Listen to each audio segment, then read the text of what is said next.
সহিংসতার ঘটনায় সারা দেশে গ্রেফতার ৭৮ এইচএসসি পরীক্ষার্থীর জামিন। ঢাকার কেরানীগঞ্জ কারাগার থেকে মুক্তি পেলেন ৩৫ ছাত্র। মামলা থেকে অব্যাহতি দাবি স্বজনদের।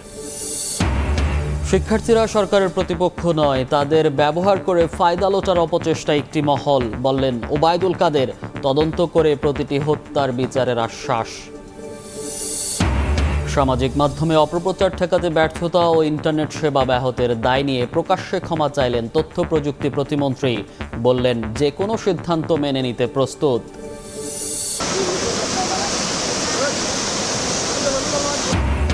মুহুরী নদীর বাঁধ ভেঙে ফেনীতে হুহু করে লোকালয়ে ঢুকছে পানি। টানা বৃষ্টিতে হাঁটু পানিতে তলিয়ে বরিশাল নগরী। চরম দুর্ভোগে হাজার হাজার মানুষ।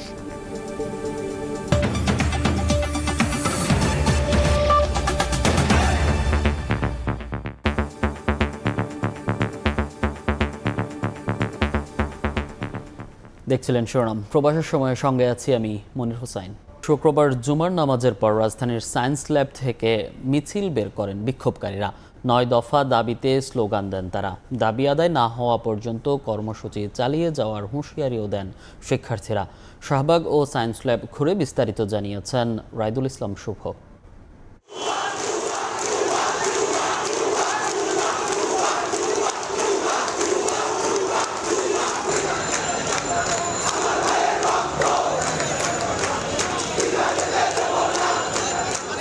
বৈষম্য বিরোধী ছাত্র আন্দোলনের পূর্ব ঘোষিত কর্মসূচির অংশ হিসেবে আজকে দুপুরে জুম্মার নামাজের পর থেকে ঢাকা কলেজ, সিটি কলেজ এবং এর পার্শ্ববর্তী যে সকল কলেজগুলো রয়েছে, শিক্ষা প্রতিষ্ঠানগুলো রয়েছে, সেখানকার শিক্ষার্থীরা প্রথমে সায়েন্স ল্যাব এলাকায় কিন্তু জড়ো হওয়া শুরু করে। দুপুর ২টা থেকে ৪টা পর্যন্ত কিন্তু সায়েন্স ল্যাব এলাকায় অবস্থান করেন এবং দফায় দফায় স্লোগান দেন। তাদের যে দাবি, সে দাবিগুলো আসলে তুলে ধরেন। পাশাপাশি গ্রেফতারকৃতদের যেন ছেড়ে দেওয়া হয়, সেই বিষয়টি বারবার তাদের দাবিতে উঠে এসেছিল এবং সেখানে প্রায় ২ ঘন্টা অবস্থান করার পরে কিন্তু তাদের যেই মিছিলটি সেটি শাহবাগের দিকে অগ্রসর হতে থাকে এবং শাহবাগে গিয়ে তাদের সকলে মিলে গণ মিছিলটি সেখানে গিয়ে প্রায় দীর্ঘ ১ ঘন্টা অবস্থান করে। তারা বারবার করে একটি কথাই বলছিলেন যে তাদের যে দাবিটি রয়েছে সেই দাবি সম্পূর্ণ না হওয়া পর্যন্ত তারা রাজপথ ছেড়ে যাবে না। ৯ দফার ১ দফা যদি না কমপ্লিট হয় আমরা এই রাজপথ ছেড়ে যাব না।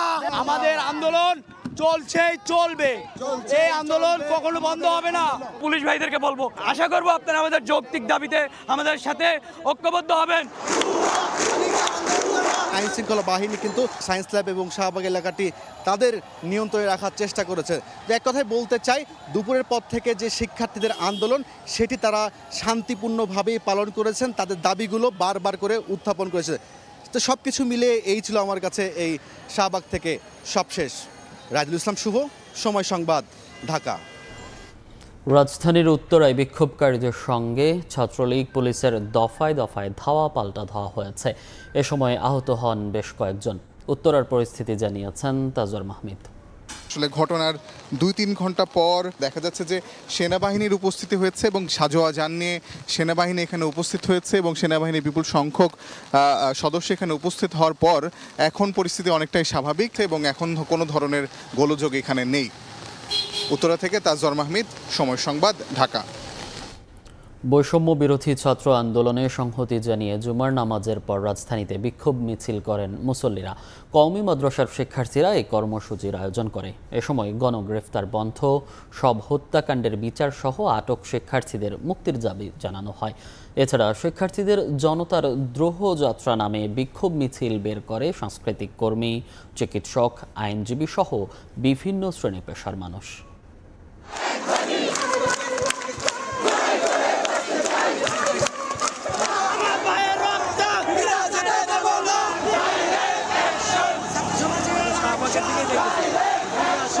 ক্ষোভ আর বিভিন্ন দাবির স্লোগানে উত্তাল রাজপথ। মিছিলে মিছিলে ছুটির দিনে মুখর অলিগলি। শুক্রবার জুমার নামাজের পর জাতীয় মসজিদ থেকে বিক্ষোভ মিছিল বের করেন ছাত্র জনতা।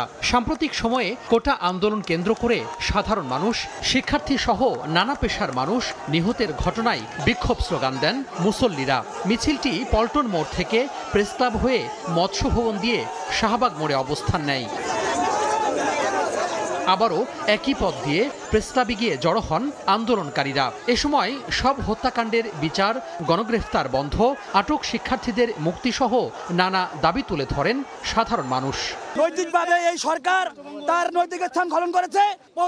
আমরা এই আন্দোলন চালিয়ে যাব। এই যে নিরীহ মানুষ তারা যে আজকে মারা গেল, এই দায়ভার কে নিবে? যাদেরকে মনে করেন মেস থেকে ধরে নেওয়া হয়েছে, বিভিন্নভাবে ধরে নেওয়া হয়েছে, এক নম্বর হচ্ছে তাদের মুক্তি। এদিকে শুক্রবার দুপুরে জাতীয় প্রেস ক্লাবের সামনে একই দাবিতে জড়ো হন শিক্ষক, সাংস্কৃতিক কর্মী, চিকিৎসক, আইনজীবী, বুদ্ধিজীবী সহ নানা শ্রেণী পেশার মানুষ।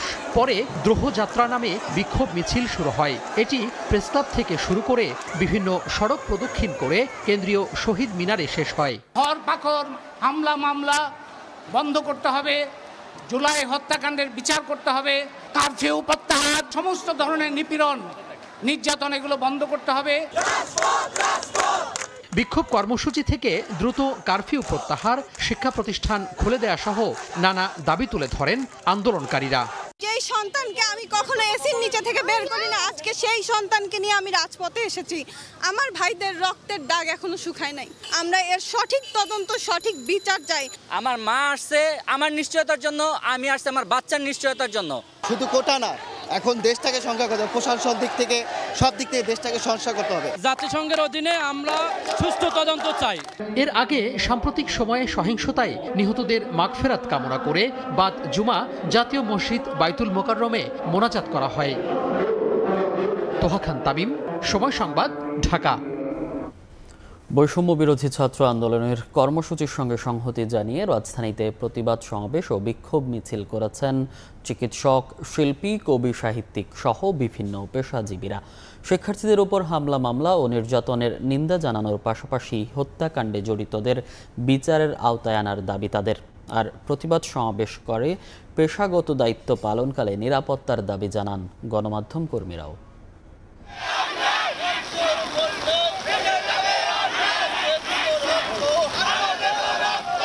বৃষ্টি উপেক্ষা করে রাজধানীর কেন্দ্রীয় শহীদ মিনারে জড়ো হন চিকিৎসক ও মেডিকেল শিক্ষার্থীরা। হাতে ফেস্টুন আর মুখে স্লোগান। কোটা সংস্কার আন্দোলনকে কেন্দ্র করে শিক্ষার্থীদের উপর হামলা মামলা ও নির্যাতনের অভিযোগ করে দ্রুত হত্যাকাণ্ডে জড়িতদের বিচারের আওতায় আনার দাবি জানান চিকিৎসক ও মেডিকেল শিক্ষার্থীরা। প্রতিবাদ করেন নানা হয়রানির। আমরা ঠিকমতো হাসপাতালে নিয়ে যেতে পারি না। আমি আমার হাত দিয়ে বুলেট বের করেছিলাম। বুলেট, এটা আমার স্বাধীন দেশ। দিন শেষে আমি একজন মা, আমার বুকটা হাহাকার করি যে কিভাবে এই বাচ্চাগুলোকে কিভাবে নৃশংসভাবে মারতে পারলো। নির্দলীয় নিরপেক্ষ বিচার প্রক্রিয়ার মাধ্যমে সকল খুনির বিচার করতে হবে। রাজধানীর বাংলা মোটরে প্রতিবাদ সমাবেশের আয়োজন করেন কবি ও সাহিত্যিকরা। এ সময় বৈষম্য বিরোধী ছাত্র আন্দোলনের 9 দফা দাবির সঙ্গে একাত্মতা ঘোষণা করেন তারা। আমার সন্তান যখন মৃত্যু সজ্জায়, তখন আমরা শিক্ষক, কবি সমাজ বসে থাকতে পারি না।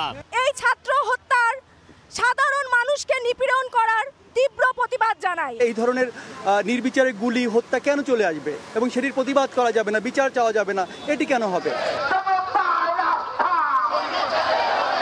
শিক্ষার্থীদের কর্মসূচিতে সংহতি জানিয়ে রাজধানীর ধানমন্ডিতে বিক্ষোভ করেন শিল্পীরা। এ সময় আইনশৃঙ্খলা রক্ষা বাহিনীর ভূমিকার সমালোচনা করেন তারা। আর অবিলম্বে গ্রেফতারকৃতদের মুক্তির পাশাপাশি শিক্ষার্থীদের উপর নির্যাতন বন্ধ ও হত্যাকাণ্ডের বিচার দাবি করেন তারা। যে দেশে পাখির গায়ে গুলি করে হত্যা করা মানা, সেই দেশে কি করে ছাত্রদের মুখে গুলি করা হয়? এরা দেশকে ভালোবাসে, ওদের বন্ধুদেরকে ভালোবাসে। কটা ছেলে, কটা মেয়ে বন্ধুকে বাঁচাতে গিয়ে মারা গেছে। যাদের মায়েদের বুক খালি হয়েছে, সেই ছাত্রদের আমি বিচার চাই। এটা আন্তর্জাতিকভাবে তদন্ত করা প্রয়োজন। এদিকে আন্দোলন চলাকালে গণমাধ্যম কর্মীদের হত্যা ও নির্যাতনের প্রতিবাদে কারওয়ান বাজারে সমাবেশের আয়োজন করেন গণমাধ্যম কর্মীরা। সমাবেশ থেকে পেশাগত দায়িত্ব পালনকালে সাংবাদিকদের নিরাপত্তা নিশ্চিত করার দাবি জানানো হয়। আমি এবং বাংলাদেশ চাইনি যে বাংলাদেশে একজন সাংবাদিককে আমরা দেখতে পেয়েছি আদালতে হাতে দড়ি দিয়ে বেঁধে তাকে নিয়ে যাওয়া হয়েছে। আমাদের যারা দলমত নির্বিশেষে সত্য তুলে আনার চেষ্টা করে, তাদেরকে যেন নিরাপদ করা হয়।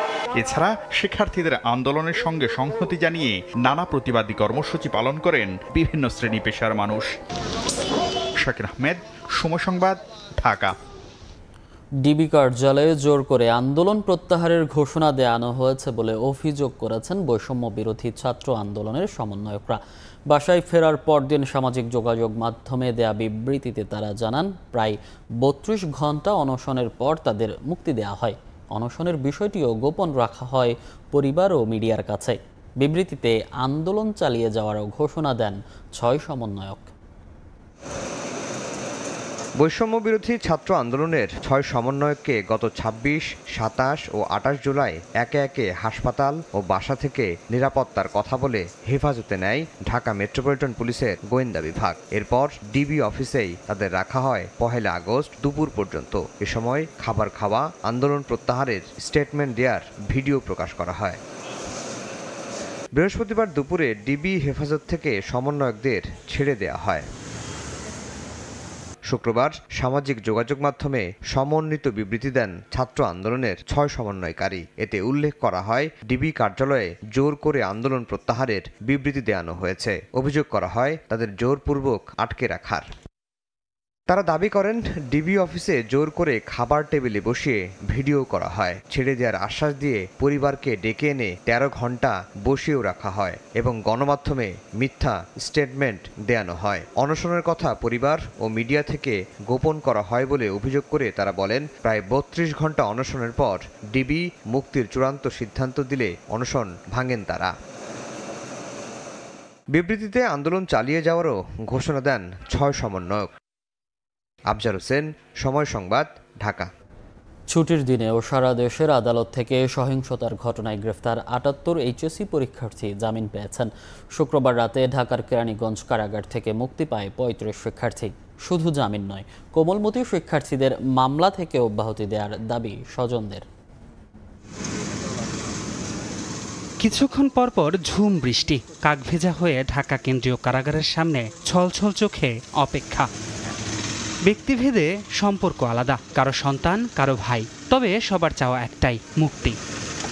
কোটা আন্দোলনে ভর করে নাশকতা করেছে একটি মহল। রাষ্ট্রীয় সম্পদে হামলা, জানমালের ক্ষতিসহ বিভিন্ন মামলায় গ্রেফতার হয়েছিল কোমলমতি শিক্ষার্থীরাও। ঢাকা ও এর আশেপাশের এলাকা থেকে আটক করা হয়েছিল ৪২ জনকে। তবে তাদের ভবিষ্যতের কথা ভেবে জামিন দিয়েছেন আদালত। ও কোনো রাজনীতির সাথে জড়িত না। ফোনে কিছু আন্দোলনের ভিডিও পায়, এই ভিডিও পাওয়ার কারণে ওরে থানায় নিয়ে যায়। বরাত দিয়ে যাইতে লইছিল, তারপরে মোবাইল চেক করছে, চেক করার পরে উনিরে ধরে নিয়ে গেছে। শঙ্কার মেঘ বারবার ঘনীভূত হয়েছে বাবা মায়ের মনে, তবে বিশ্বাস ছিল জামিন হবেই। কোমলমতি শিক্ষার্থীদের আগামী জীবনের কথা চিন্তা করে মামলা থেকে অব্যাহতির দাবি তাদের। ওষুধ আনতে গেছে, ওষুধ আনতে যা ঘুরে ব্যাক করে আসার সময় ওর পিছন থেকে বুলেট লাগিয়া সামন্দা বেরিয়ে গেছে। বাসার থেকে ওরে রাত্রে 3:30টার দিকে পুলিশ এসে ধরে নিয়ে গেছে। বাসার থেকে ধরে নিয়ে যাবে, আমার সন্তানের মোবাইল চেক করবে, ওরও তো একটা ব্যক্তিগত আছে, তাই না? শুক্রবার মুখ্য মহানগর হাকিম আদালতে ৩৭ জন এবং চিফ জুডিশিয়াল ম্যাজিস্ট্রেট আদালতে ৫ জনের জামিন শুনানি হয়। চলমান আন্দোলনে আটক এইচএসসি পরীক্ষার্থীদের কথা বিবেচনা করে শিক্ষা মন্ত্রণালয় থেকে পাঠানো তালিকা সাপেক্ষে জামিনের ব্যবস্থা করা হয়েছে বলে জানান শিক্ষার্থীদের আইনজীবী। ডেকে নিয়ে শিক্ষামন্ত্রী স্বয়ং উনার নির্দেশে উনি রিকোয়েস্ট করে অলরেডি এই জামিনের ব্যবস্থা করেছেন। শুনানি শেষে প্রত্যেক শিক্ষার্থীকে ১,০০০ টাকা বন্ডে জামিন মঞ্জুর করেন আদালত। ধ্রুব ব্যানার্জি, সময় সংবাদ, ঢাকা। ইন্টারনেট সেবা ব্যাহত হওয়া এবং গুজব প্রতিরোধে ব্যর্থতার দায় নিয়ে প্রকাশ্যে ক্ষমা চাইলেন তথ্য প্রযুক্তি প্রতিমন্ত্রী জুনাইদ আহমেদ পলক। নাটোরের সিংড়া উপজেলা আওয়ামী লীগের উদ্যোগে আয়োজিত আলোচনা সভায় তিনি একথা বলেন। আমার তরুণ প্রজন্মের কাছে যদি আমার কোনো ভুল ত্রুটি হয়ে থাকে, আমি করজোড়ে প্রকাশ্যে আমি ক্ষমা প্রার্থনা করছি। এবং এই ইন্টারনেট ব্যাহত হওয়া, এই সোশ্যাল মিডিয়ার গুজব প্রতিরোধে ব্যর্থ হওয়া, এই সকল কিছু দায় এবং দায়িত্ব, ব্যর্থতা আমি নিজের কাঁধে তুলে নিচ্ছি এবং যে কোনো সিদ্ধান্ত আমি মেনে নেওয়ার জন্য আবারও প্রতিশ্রুতি আমি সকলের সামনে দিচ্ছি। শিক্ষার্থীরা সরকারের প্রতিপক্ষ নয় জানিয়ে আওয়ামী লীগ সাধারণ সম্পাদক ওবায়দুল কাদের বলেছেন, মূল দাবি মেনে নেয়ার পরও একটি মহল ফায়দা লোটার অপচেষ্টা করছে।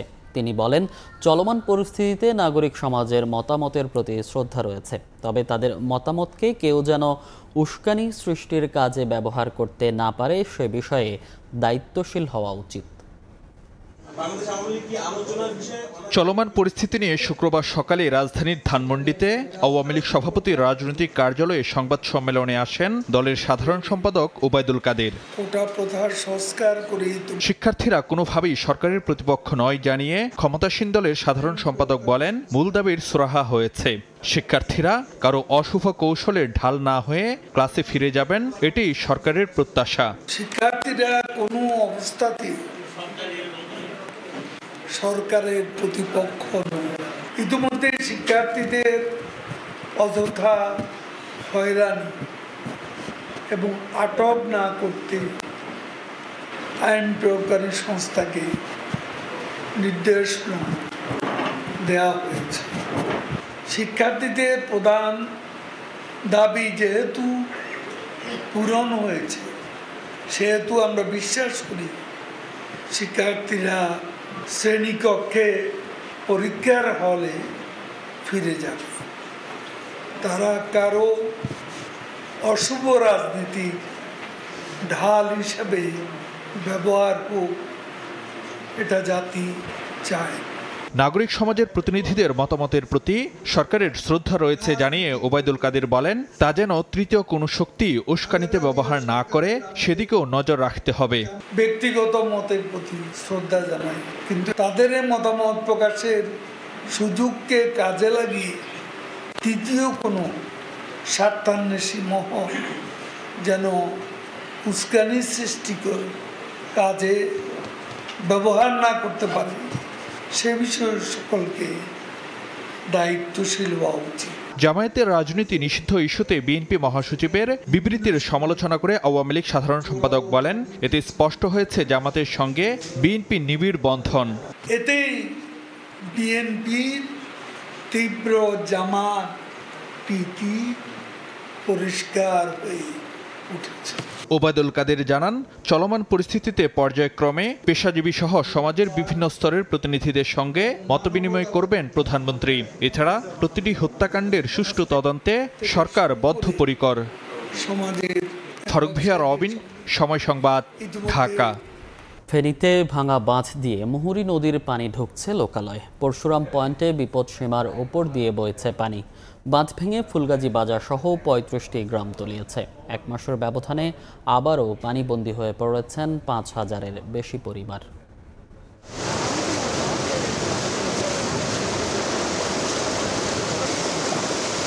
মৌসুমী বায়ুর প্রভাবে গত কয়েকদিন ধরে টানা বৃষ্টি এবং ভারতের উজান থেকে নেমে আসা পাহাড়ি ঢলের পানির তোড়ে ফেনীর মুহুরী নদীর পানি পরশুরাম পয়েন্টে বিপদসীমার ২৫০ সেন্টিমিটার উপর দিয়ে প্রবাহিত হচ্ছে। এ কারণে ফেনীর ফুলগাজী এবং পরশুরামের বাঁধের কয়েকটি অংশে ভাঙনের সৃষ্টি হয়েছে বন্যার। গতকাল থেকে পানি বাড়তে শুরু করলো। মূলত শুক্রবার দুপুরের পর থেকেই পানি চূড়ান্ত পর্যায়ে বৃদ্ধি পায় এবং সেই পানি বৃদ্ধি পেয়ে বিপদসীমার ২৫০ সেন্টিমিটার উপর দিয়ে প্রবাহিত হয়। এতে বাঁধ ভেঙে এবং বাঁধের বিভিন্ন অংশে টপকে লোকালয়ে পানি ঢুকে ফুলগাজী বাজারের কয়েকশো দোকান পানিতে তলিয়ে ক্ষতিগ্রস্ত হয়েছে। স্থানীয় ব্যবসায়ীরা বলছে, প্রতি বছর একাধিকবার বন্যার কবলে পড়ে তাদের ক্ষতির মুখে পড়তে হয়। তারা চান এর স্থায়ী সমাধান। এই পানি এলাকায় ক্ষতি হয়েছে আমাদের প্রতিষ্ঠান, মসজিদ আর আমাদের সমাজের কয়েক গ্রাম। ৩০ বছরও আমরা এরকম পানি দেখিনি। এখন যে পানি উঠছে। বন্যা পরিস্থিতি দেখতে এসে স্থানীয় সংসদ সদস্য আলাউদ্দিন আহমেদ চৌধুরী নাসিম বলেছেন, এই বাঁধ ভাঙার স্থায়ী সমাধানে ব্যবস্থা নেওয়া হচ্ছে। সংশ্লিষ্ট কর্তৃপক্ষের সাথে আলাপ করবো, ঝোপঝাড় কেটে কিছু করা যায় কিনা। আগামী ৬-৭ মাসের মধ্যে টোটাল কাজটা আমরা চালু করার করব। স্থানীয়দের দাবি, বাঁধ মেরামতে পানি উন্নয়ন বোর্ড যথাযথভাবে কাজ করছে না। পানিগুলো এসে এসব বাঁশের জাট বা গাছের সাথে বাধা খেয়ে বিভিন্ন দিয়ে ভাঙন সৃষ্টি হয়। ড্রেজিং করে নদীটা একটু বড় করে দিলেই আমাদের স্থায়ী সমাধান হবে। ৪০০ ফুট হোক ৫০০ ফুট বাউন্ডারি যদি উঠে দেয়, তাহলে আমাদের মসজিদটা, গ্রামগুলা, মানুষগুলা অনেকটা ক্ষয়ক্ষতি কিন্তু হবে না। কাজে কোনো গাফিলতি ছিল না, ঠিক মতো মেরামত করা হয়েছে। সামনে একটা মুহুরী করে বড় প্রজেক্ট আছে, প্রজেক্টে কাজ করলে আশা করি এটা সমাধান হবে। ফেনীর ফুলগাজী এবং পরশুরাম উপজেলা প্রশাসন বলছে, প্রায় এই দুটি উপজেলার ৩০টির অধিক গ্রাম প্লাবিত হয়েছে। এর আগেও গত ১ জুলাই বন্যার কবলে পড়তে হয়েছিল। যে 12টি স্থানে ভেঙেছিল তার দৈর্ঘ্য ১৫০ মিটার বলে জানিয়েছে পানি উন্নয়ন বোর্ড। আর এই ১৫০ মিটার মেরামতে ব্যয় ধরা হয়েছে ১.৫ কোটি টাকা। আতিয়ার সজল, সময় সংবাদ, ফেনী। মৌসুমি বায়ু সক্রিয় থাকায় বৃহস্পতিবার থেকে বরিশালে থেমে থেমে বৃষ্টি হচ্ছে। এতে নগরের বেশিরভাগ রাস্তা পানিতে তলিয়ে গেছে। তৈরি হয়েছে জলাবদ্ধতা। দুর্ভোগে পড়েছেন নগরবাসী। আগামী 2 দিন টানা বৃষ্টি হতে পারে বলে জানিয়েছে আবহাওয়া অফিস। বিস্তারিত জানিয়েছেন শাকিল মাহমুদ। মৌসুমী জলবায়ু সক্রিয় থাকার প্রভাবে 164 মিলিমিটার বৃষ্টিপাত হয় বরিশালে। ফলে নগরীর প্রধান সড়ক সহ অলিগলিতে সৃষ্টি হয় জলাবদ্ধতার। শুধু এই বটতলাই নয়, নগরীর ভাটিখানা, Munshi garage, Oxford mission road সহ বেশ কয়েকটি এলাকা এখন পানির নিচে। স্থানীয়রা জানায়, একটু বৃষ্টি হলেই জলাবদ্ধতার সৃষ্টি হয় নগরী জুড়ে। ফলে দুর্ভোগে দিন কাটছে তাদের। আমরা কথা বলেছিলাম আবহাওয়া অধিদপ্তরের সাথে। তারা যেটা আমাদেরকে জানিয়েছে যে আগামী 2 দিন পর্যন্ত এমন বৃষ্টিপাত হওয়ার সম্ভাবনা রয়েছে। নগরবাসী দাবি জানিয়েছেন দ্রুত যাতে সংশ্লিষ্ট দপ্তর এই জলাবদ্ধতা নিরসনে ভূমিকা নেয়। বৃষ্টির কারণে জলাবদ্ধতা, ঘর বাড়িতে পানি উঠে গেছে। পানির কারণে অনেক সমস্যা, গাড়ি চলে না, রাস্তায় ভাঙ্গল আছে, ভাঙ্গলে পড়ে যায়। বাসা বাড়ি সব তলায় গেছে, মানুষ তো না খাই থাকবে। কতদিন এরকম থাকে আল্লাহই জানে। সিটি কর্পোরেশন জানিয়েছে এরই মধ্যে প্রায় 800 কোটি টাকার কাজ শুরু করেছে তারা। এছাড়া জলাবদ্ধতা নিরসনে 927 কোটি টাকার একটি প্রকল্প মন্ত্রণালয়ে জমা দিয়েছেন তারা। সেই প্রকল্পটি পাশ হলে বরিশালে আর কোনো জলাবদ্ধতা থাকবে না বলে দাবি সিটি মেয়রের। শাকিল মাহমুদ, সময় সংবাদ, বরিশাল। রাজধানী সহ দেশের বিভিন্ন স্থানে চলমান বৃষ্টিপাত আরও 10 দিন অব্যাহত থাকবে বলে জানিয়েছে আবহাওয়া অধিদপ্তর। সাগর উত্তাল থাকায় বন্দরে দেখানো হয়েছে 3 নম্বর সতর্ক সংকেত। অতি ভারী বৃষ্টিতে চট্টগ্রামে পাহাড় ধসের আশঙ্কা রয়েছে। শক্তিশালী হয়ে উঠেছে মৌসুমি বায়ু। কখনো মুষলধারে, কখনো থেমে থেমে, কখনো আবার গুড়ি গুড়ি বৃষ্টি ঝরছে সারা দেশে। শ্রাবণের বৃষ্টিতে ভিজেছে রাজশাহীও। শুক্রবার ছুটির দিনে বৃষ্টি হওয়ায় সবচেয়ে ভোগান্তিতে পড়েছেন বাজারে যাওয়া মানুষজন। আয় রোজগার কমে সবচেয়ে বেশি বিপাকে খেটে খাওয়া মানুষ। বৃষ্টি হলে পরে তো বের হওয়া, কাজে কমে বের হওয়া সমস্যা, বাজার হাট করা। বৃষ্টিতে আমার চলাফেরার সমস্যা হচ্ছে, কাজে যেতে পারছি না, অসুবিধা হচ্ছে। মৌসুমি বায়ুর প্রভাবে নোয়াখালীতে সর্বোচ্চ 276 মিলিমিটার বৃষ্টিপাত রেকর্ড করা হয়েছে। শহরের বেশ কয়েকটি এলাকায় জলাবদ্ধতা সৃষ্টি হয়েছে। রাজধানীতেও থেমে থেমে বৃষ্টি হচ্ছে। চলমান বৃষ্টিপাত থেমে থেমে আরও 10 দিন অব্যাহত থাকবে বলে জানিয়েছে আবহাওয়া অধিদপ্তর। 4 তারিখ সন্ধ্যার পরে আবার ক্রমাগতভাবে বৃষ্টিপাতের তীব্রতা বৃদ্ধি পাবে। মৌসুমী বায়ুর সক্রিয়তার কারণে যে বৃষ্টিপাত তা অব্যাহত থাকবে প্রায় 10 দিন। এই অতি ভারী বৃষ্টিপাতের কারণে চট্টগ্রামের পাহাড়ি এলাকায় ভূমিধসের সম্ভাবনা রয়েছে। এদিকে বৈরী আবহাওয়ায় উত্তাল সমুদ্র বন্দর। বড় বড় ঢেউ আছড়ে পড়ছে পটুয়াখালীর কুয়াকাটা সমুদ্র সৈকতে। সব বন্দরে দেখানো হয়েছে 3 নম্বর বিপদ সংকেত। মাছ ধরার ট্রলারগুলোকে নিরাপদে থেকে চলাচলের নির্দেশনা দেওয়া হয়েছে। টানা 2-3 দিন বৃষ্টির কারণে আমাদের ব্যবসা বাণিজ্য বন্ধ হয়ে যাচ্ছে। বৃষ্টির কারণে কাজ কাম করতে পারতেছি না। 3-4 দিন যাবত বৃষ্টি পড়ে। অন্যদিকে রাঙামাটিতে পাহাড়ের ঢালে ঝুঁকিপূর্ণ বসবাসকারীদের সতর্কতায় প্রশাসনের পক্ষ থেকে মাইকিং করা হচ্ছে। অতি ভারী বৃষ্টিতে চট্টগ্রামে পাহাড় ধসের আশঙ্কাও করছে আবহাওয়া অফিস। শামিমা শাম্মী, সময় সংবাদ। এখনও অনিশ্চয়তা, কবে খুলবে স্বপ্নবাহন মেট্রো রেল আর গতির পথ এলিভেটেড এক্সপ্রেসওয়ে। দুর্বৃত্তদের হামলার 2 সপ্তাহ পেরিয়ে গেলেও মেট্রো রেল কর্তৃপক্ষ বলছে ক্ষতিগ্রস্ত 2টি স্টেশন বাদ দিয়ে কবে নাগাদ মেট্রো চালু করা যাবে সেই হিসাব এখনও মেলানো যাচ্ছে না। আগামী সপ্তাহে তদন্ত প্রতিবেদন পেলে জানা যাবে সেই দিনক্ষণ। অন্যদিকে পুড়ে যাওয়া 2টি টোল প্লাজা বাদ দিয়ে কিভাবে এলিভেটেড এক্সপ্রেসওয়ে চালু করা যায় তা জানতেও অপেক্ষা করতে হবে আগামী সপ্তাহ পর্যন্ত। রাশেদ বাপ্পির রিপোর্ট। ব্যক্তির অনুপস্থিতি যেমন তার গুরুত্ব বোঝাতে সাহায্য করে, ঠিক তেমনি অবকাঠামো। বর্তমান সময়ে যার উজ্জ্বল দৃষ্টান্ত স্বপ্নবাহন মেট্রো রেল। প্রায় 2 সপ্তাহেরও বেশি সময় ধরে বন্ধ থাকায় বৈদ্যুতিক বাহনটির গুরুত্ব এখন হারে হারে টের পাচ্ছে নগরবাসী। হামলা আর ভাঙচুরে ধ্বংসযজ্ঞে পরিণত হয় মিরপুর 10 নম্বর আর কাজীপাড়া স্টেশন। ব্যাপক ক্ষয়ক্ষতির শিকার স্টেশন দুটি পুরোপুরি চালু হতে অন্তত 1 বছর সময় লাগবে আগেই জানিয়েছে কর্তৃপক্ষ। কিন্তু 2টি স্টেশন বন্ধ রেখে কি চালানো যায় না মেট্রো রেল? এটাকে হুট করে চালু করা যাবে না, যদি কোনো ত্রুটি নিয়ে চালু করা আবার বিশাল ক্ষয়ক্ষতি হয়ে যাবে। উনি যে দুটা টোল প্লাজা বনানী এবং আমাদের মহাকালী, এইটাকে আমরা আরেকটু সময় লাগবে, হয়তো আমরা ওকে করবো, ওগুলোকে আমরা ম্যানুয়ালি চালিয়ে নিব। এদিকে একই সঙ্গে বড় বড় দুটি উড়ালপথ বন্ধ হওয়ার মারাত্মক প্রভাব পড়েছে সড়ক পথে। দীর্ঘ যানজটে নগরবাসীর ভোগান্তি পৌঁছেছে চরমে। উপরটা যদি যাইতে পারতো তাহলে তো অবশ্যই যানজটটা কমে যেত। মেট্রো বন্ধ হওয়ার পর এখন বুঝতে পারছি যে আসলে মেট্রোটা কত আশীর্বাদ ছিল আমাদের জন্য। নাশকতায় মেট্রো রেলের ক্ষয়ক্ষতি এখনও নিরূপণ করা না গেলেও এলিভেটেড এক্সপ্রেসওয়েতে 50 কোটি টাকার বেশি ক্ষতি হয়েছে বলে দাবি কর্তৃপক্ষের।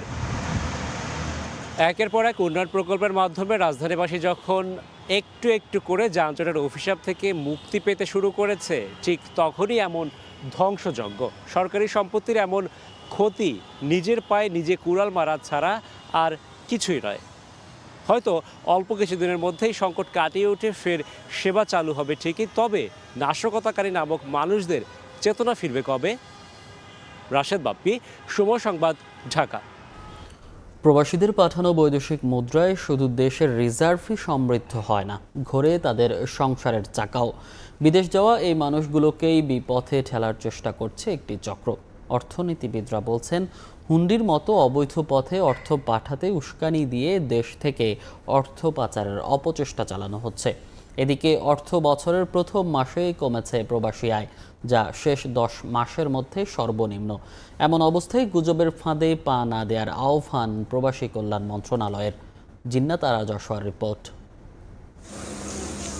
আনিসুর রহমান তার 3 ছেলের দুজনই রেমিটেন্স যোদ্ধা। তাদের পাঠানো অর্থেই ঘুরে তার পরিবারের চাকা। যদিও ছেলেকে বিদেশ পাঠানোর জন্য করা ঋণের বোঝা নামিয়ে সমৃদ্ধির পথে এখনো হাঁটা শুরু করতে পারেননি এই বাবা। বর্তমানে এটা বাজাইলে আছে মেজো ছেলেটা, এর পয়সাটা এই করে সারতে পারেনি, চাকরিটা খুব একটা সুযোগ সুবিধা না তো। অন্যদিকে লাইলি বেগমের 4 সন্তানের পড়াশোনা, সংসার খরচ কিংবা হঠাৎ চেপে বসা রোগের চিকিৎসা ব্যয় সবই নির্ভর করে সৌদি আরব থেকে তার স্বামীর পাঠানো অর্থের উপর। ছেলেমেয়ের বেতন আছে, 60,000 টাকা লাগলো খালি এই অপারেশনে। প্রত্যাশা প্রাপ্তির মেলবন্ধনে স্বজনদের ভালো রাখার এমন ছোট ছোট গল্পে ভরে আছে লাল সবুজের বাংলাদেশ। পরিবারের দায়িত্ব কাঁধে নিয়ে বিদেশ পাড়ি দেয়া এই মানুষগুলো বৈদেশিক মুদ্রা পাঠানো বন্ধ করে দিলে শুধু রিজার্ভেই নয়, হাজার হাজার পরিবারের ভালো থাকাতেও ভয়াবহ প্রভাব ফেলবে। আমাকে ডাক্তারের কাছে যাওয়ার লাগে, ওষুধ পানি লাগে, ওর আমার লাগে কারেন্টের বরণ লাগে, ওয়াইফাইয়ের বিল দেওয়ার লাগে, খাই অনেক কিছু।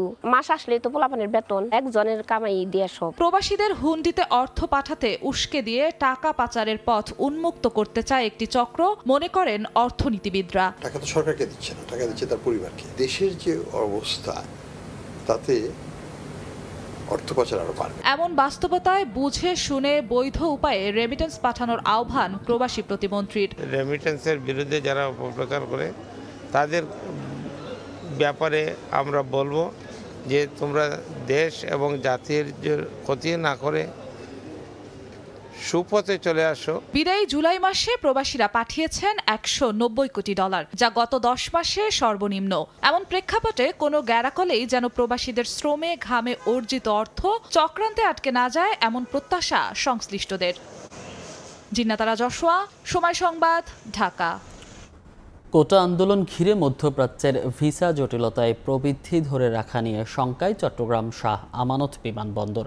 গত 6 মাসে এই বিমানবন্দর দিয়ে 5 লাখ মধ্যপ্রাচ্য প্রবাসী যাত্রী আসা যাওয়া করেছেন। কাঙ্ক্ষিত যাত্রী না পেলে আন্তর্জাতিক বিমান সংস্থাগুলো ফ্লাইট কমিয়ে দিতে পারে বলে উদ্বিগ্ন ট্রাভেল এজেন্টরা। শখত টিপুর ক্যামেরায় কমলদের রিপোর্ট। চট্টগ্রাম শাহ আমানত বিমানবন্দর দিয়ে চলতি বছরের জুন মাস পর্যন্ত 4293টি আন্তর্জাতিক ফ্লাইটে করে মধ্যপ্রাচ্যের বিভিন্ন দেশের 4,78,000 যাত্রী আসা যাওয়া করেছেন। 2023-24 অর্থ বছরে রাজস্ব আদায় হয়েছিল 237 কোটি 98 লাখ টাকা।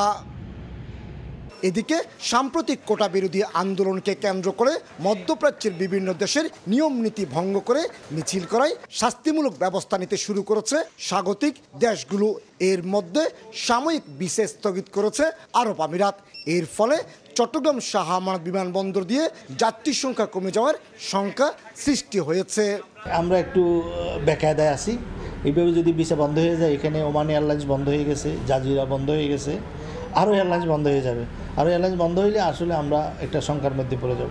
বর্তমানে চট্টগ্রাম শাহ আমানত বিমানবন্দরে বাংলাদেশ বিমান এবং ইউএস বাংলার পাশাপাশি আন্তর্জাতিক বিমান সংস্থা সালাম air, air Arabia, fly Dubai মধ্যপ্রাচ্য ভিত্তিক যাত্রী পরিবহন করছে। তাই মধ্যপ্রাচ্য ভিত্তিক দেশগুলোর ভিসা জটিলতা দ্রুত নিরসনে সরকারের হস্তক্ষেপ চান আটাপ নেতারা। আমাদের সাথে দ্বিপাক্ষিক সম্পর্কটা যদি সরকার আবার জোরদার করতে পারে, সম্ভবত আমিরাত আবার আমাদেরকে খুলে দেবে। মধ্যপ্রাচ্য ভিত্তিক দেশগুলোর যাত্রী পরিবহনের জন্য আগে স্লট নিয়ে রেখেছিল আন্তর্জাতিক বিমান সংস্থা Saudi airlines, Qatar Airways, Emirates, Jazeera airlines এবং স্পাইস জেট।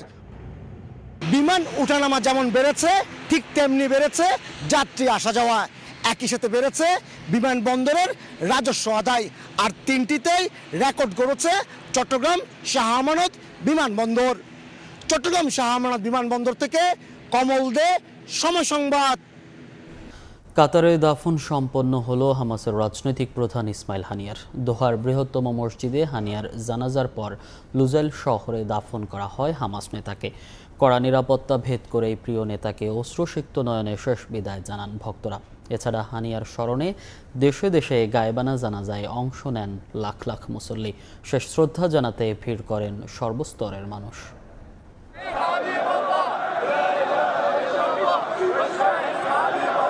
চিরনিদ্রায় শায়িত হলেন হামাসের রাজনৈতিক শাখার প্রধান ইসমাইল হানিয়া। কাতারের রাজধানী দোহার উত্তরাঞ্চলীয় লুসাইল শহরে সমাহিত হলেন ফিলিস্তিনি স্বাধীনতাকামী সংগঠনের নেতা। স্থানীয় সময় শুক্রবার হানিয়ার দাফন অনুষ্ঠানে ঢল নামে লাখো মানুষের। হামাসের রাজনৈতিক শাখার অন্য সদস্যদের পাশাপাশি এখানেই থাকতেন হানিয়া। জুমার নামাজের পর কাতারের জাতীয় মসজিদে অনুষ্ঠিত হয় ইসমাইল হানিয়ার দ্বিতীয় জানাজা। দোহার বৃহত্তম ইমাম মোহাম্মদ বিন আব্দুল ওয়াহাব মসজিদে জানাজার নামাজ আদায় করা হয়। ছিলেন কাতারের আমির Sheikh Tamim bin Hamad Al Thani, প্রধানমন্ত্রী, পররাষ্ট্রমন্ত্রী সহ হামাসের জ্যেষ্ঠ নেতা, হানিয়ার নিজ পরিবারের সদস্যরাও। কড়া নিরাপত্তায় হানিয়ার জানাজায় অংশ নেন লাখ লাখ মুসল্লিও। অশ্রুসিক্ত নয়নে প্রিয় নেতাকে শেষ বিদায় জানান ভক্তরা।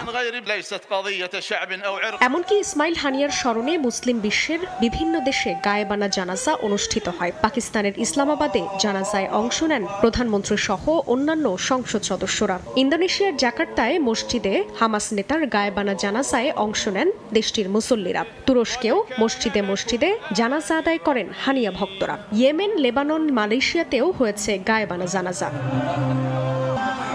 গত বুধবার স্থানীয় সময় ভোরে ইরানের রাজধানী তেহরানের রেভলিউশনারি গার্ডের অতিথিশালায় দেহরক্ষী সহ গুপ্ত হত্যার শিকার হন হামাস প্রধান ইসমাইল হানিয়া। পরে বৃহস্পতিবার দেশটির সর্বোচ্চ ধর্মীয় নেতা আয়াতুল্লাহ আলী খামেনির ইমামতিতে জানাজা শেষে দাফন অনুষ্ঠান সামনে রেখে ওই দিন তেহরান থেকে দোহায় পৌঁছায় ইসমাইল হানিয়ার মরদেহবাহী কফিন। জান্নাতুল সাদিয়া, সময় সংবাদ। রাশিয়া চীনের সঙ্গে যুদ্ধ বাঁধলে হেরে যেতে পারে যুক্তরাষ্ট্র। খোদ মার্কিন কংগ্রেসের প্রতিবেদনে উঠে এসেছে চাঞ্চল্যকর তথ্য। বলা হচ্ছে প্রয়োজনীয় তহবিল না থাকা, অপর্যাপ্ত শিল্প খাতের ফলে সামরিক সক্ষমতা ও সমর প্রযুক্তিতে হুমকিতে পড়তে পারে ওয়াশিংটনই। ইউক্রেন যুদ্ধ, গাজা ইসরায়েল সংঘাত সহ নানা ইস্যুতে পরাশক্তি যুক্তরাষ্ট্রের সঙ্গে দ্বন্দ্ব বেড়েই চলেছে রাশিয়া চীনের। দুপক্ষের মধ্যে ক্রমেই শীতল যুদ্ধ ছড়িয়ে পড়েছে বিশ্বজুড়ে। এর মধ্যেই নানা প্রশ্ন উঠতে শুরু করেছে, সত্যি মস্কো বেইজিং এর সঙ্গে যুদ্ধ বাঁধলে ওয়াশিংটন কিভাবে মোকাবিলা করবে? রাশিয়া চীনের সঙ্গে কোনো যুদ্ধ বাঁধলে হেরে যেতে পারে যুক্তরাষ্ট্র। খোদ মার্কিন কংগ্রেসের এক প্রতিবেদনে উঠে এসেছে চাঞ্চল্যকর তথ্য। এমনকি বড় ধরনের সংঘাতে জড়ালে নিজেদের ভুল ত্রুটি কি হতে পারে তা নিয়েও আলোচনা হয়। বলা হচ্ছে প্রয়োজনীয় তহবিল না থাকা, অপর্যাপ্ত শিল্প খাতের কারণে সামরিক সক্ষমতা ও সমর প্রযুক্তিতে হুমকিতে পড়তে পারে খোদ ওয়াশিংটনই। চলতি সপ্তাহে প্রকাশিত 114 পৃষ্ঠার নথিতে বলা হয় 2022 সালে ইউক্রেন যুদ্ধ শুরুর আগে লেখা যুক্তরাষ্ট্রের জাতীয় প্রতিরক্ষা কৌশল অনেকটাই আধুনিক নয়। দেশটির সামরিক বাহিনীর গঠন নিয়েও রয়েছে প্রশ্ন। এতে রাশিয়া চীনকে যুক্তরাষ্ট্রের জাতীয় নিরাপত্তার জন্য সবচেয়ে বড় হুমকি হিসেবে উল্লেখ করা হয়েছে। এছাড়া চীন, রাশিয়া, উত্তর কোরিয়া এবং ইরানের মধ্যে ক্রমবর্ধমান রাজনৈতিক ও সামরিক সম্পর্ক নিয়ে কাছাকাছি সময়ের মধ্যে বড় যুদ্ধের শঙ্কা যুক্তরাষ্ট্রের জন্য হুমকি বলে জানানো হয়। নাদিম মারজান, সময় সংবাদ। খেলার খবর। মরক্কান ফুটবল উৎসব দেখল পার্ক দ্য প্রিন্সেস। অলিম্পিক ফুটবলের কোয়ার্টার ফাইনালে আফ্রিকানদের সামনে দাঁড়াতেই পারেনি মার্কিন যুক্তরাষ্ট্র। প্রতিপক্ষকে 4-0 গোলে বিধ্বস্ত করে আশরাফ হাকিমিরা নিশ্চিত করেছে সেমিফাইনালের টিকিট। এই জয়ে আনন্দে আত্মহারা মরক্কান ফুটবলের সমর্থকরা। প্যারিস থেকে বিস্তারিত SM ইকবালের প্রতিবেদনে।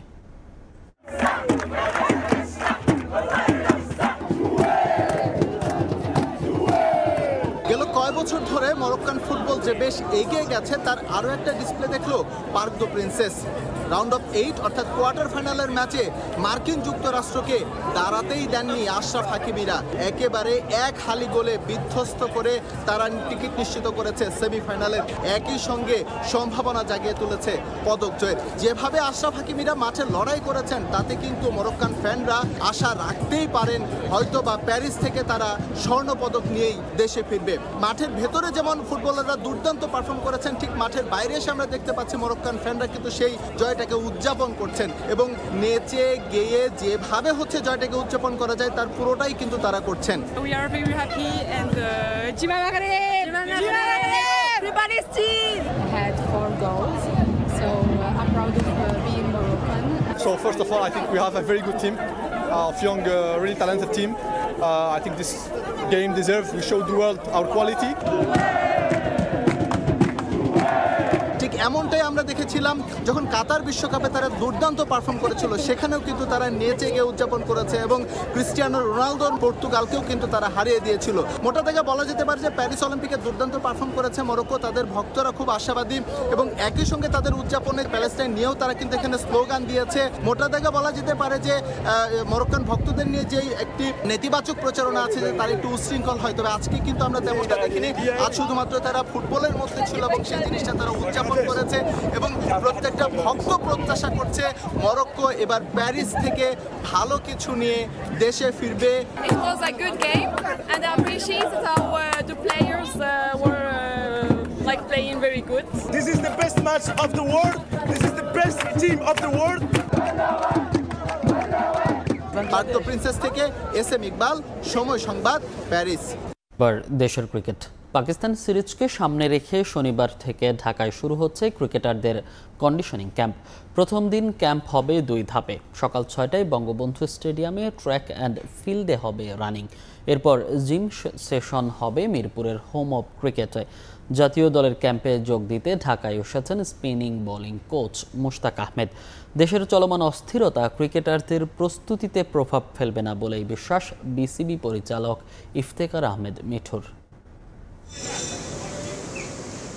আবারও ঢাকায় ফিরছে ক্রিকেটের ব্যস্ততা। বিশ্বকাপ শেষে মাস 2 বিরতি। 21 আগস্ট থেকে পাকিস্তানের বিপক্ষে 2 ম্যাচ সিরিজের প্রথম টেস্ট। যে সিরিজকে সামনে রেখে চট্টগ্রামে প্রথম ধাপে হয়েছে বিশেষ ক্যাম্প। ক্রিকেটাররা খেলেছেন একাধিক প্রস্তুতি ম্যাচও, তবে সেখানে ছিলেন না জাতীয় দলের অধিকাংশ কোচিং স্টাফ। প্রস্তুতির দ্বিতীয় ধাপে এবার ঢাকায় শনিবার থেকে শুরু কন্ডিশনিং ক্যাম্প, যেখানে প্রথম দিন হবে শুধু ফিটনেস পরীক্ষা। এর আগেরবারের ধারাবাহিকতায় এবারও ট্র্যাক অ্যান্ড ফিল্ডে হবে রানিং, যা অনুষ্ঠিত হবে বঙ্গবন্ধু জাতীয় স্টেডিয়ামে। কয়েক ধাপেই চলবে তা। এরপর একই দিন মিরপুরে হবে জিম সেশন। রোববার থেকে শুরু হবে স্কিল ট্রেনিং অর্থাৎ ব্যাট বলের প্রস্তুতি, যেখানে উপস্থিত থাকার কথা পুরো কোচিং স্টাফের সদস্যদের। এদিকে আগেই জানা গিয়েছিল পাকিস্তান সিরিজে বাংলাদেশের বহরে স্পিনিং বোলিং কোচ হিসেবে থাকছেন মুশতাক আহমেদ। তবে নতুন খবর, ঢাকায় স্কিল ক্যাম্পের প্রথম দিন থেকেই পাওয়া যাচ্ছে তাকে। ইতোমধ্যে ঢাকায় এসেছেন হেড কোচ চান্ডিকা সহ প্রায় সবাই। সহকারী কোচ নিক পোথাসের আসার কথা রোববার। এদিকে দেশের চলমান সংকটময় পরিস্থিতির প্রভাব ক্রিকেটারদের ক্যাম্পে পড়বে না বলে বিশ্বাস বিসিবি পরিচালক ইফতেখার মিঠুর। তারপরেও ক্রিকেটারদের নিরাপত্তা আর অবকাঠামো রক্ষায় সজাগ বোর্ড। বাংলাদেশ তো জানেন ক্রিকেটটা হচ্ছে আমাদের মেন খেলা। আমাদের প্রোগ্রাম চলবে এবং আমাদের যে সিকিউরিটি ডিপার্টমেন্ট আছে তারা কিন্তু এটার ওয়াকাবহাল যে কতটুকু, তারা সবসময় একটা কশাসনেস আছে, তারা কিন্তু তাদের ডিউটি করছে। ক্রিকেটটা এটার থেকে আলাদা, স্পোর্টসের অ্যান্ড অন্য জিনিস অন্য জায়গায়। তো স্পোর্টসে আমার মনে হয় না কোনো স্পোর্টসে এফেক্ট হবে। 14 আগস্ট পর্যন্ত চলবে ক্রিকেটারদের কন্ডিশনিং ক্যাম্প। 2টো টেস্ট খেলতে 16 আগস্ট রাতে দেশ ছাড়বেন টাইগাররা। মাহবুব রিমন, সময় সংবাদ, ঢাকা। এই পর্যায়ে শীর্ষ সংবাদগুলো জানিয়ে দিচ্ছি আরেকবার। সারা দেশে গ্রেফতার ৭৮ এইচএসসি পরীক্ষার্থীর জামিন, ছুটির দিনে বসে আদালত। ঢাকার কেরানীগঞ্জ কারাগার থেকে মুক্তি পেলেন ৩৫ ছাত্র, মামলা থেকে অব্যাহতির দাবি স্বজনদের। এবং শিক্ষার্থীরা সরকারের প্রতিপক্ষ নয়, তাদের ব্যবহার করে ফায়দা লোটার অপচেষ্টা একটি মহল, বললেন ওবায়দুল কাদের। তদন্ত করে প্রতিটি হত্যার বিচারের আশ্বাস।